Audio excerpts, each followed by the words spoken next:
Hello అండి, welcome to my channel. ఈరోజు వచ్చేసి మనం హెల్తీగా టేస్టీగా ఉండే ఆల్మండ్ బటర్ బిస్కెట్స్ని ఎలా చేయాలో చూద్దాం.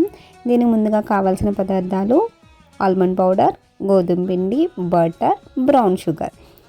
బౌల్ తీసుకొని 1 స్పూన్ అండ్ హాఫ్ బటర్ తీసుకొని 2 spoons of brown sugar add చేసి ఇది ఒక క్రీమీ స్ట్రక్చర్ ఫామ్ అయ్యేంత వరకు మిక్స్ చేస్తూ ఉండాలి. క్రీమీ స్ట్రక్చర్ ఫామ్ అయిన తర్వాత ఆల్మండ్ పౌడర్ యాడ్ చేసిన తర్వాత కొంచెం గోధుమ పిండి యాడ్ చేసి ఒక సాఫ్ట్ డవ్ వచ్చేంత వరకు ప్రిపేర్ చేసుకోవాలి.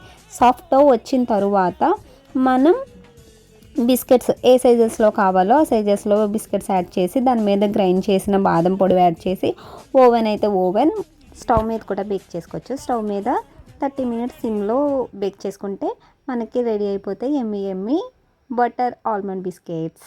టేస్ట్ కూడా చాలా బాగుంది, మీరు కూడా ట్రై చేయండి.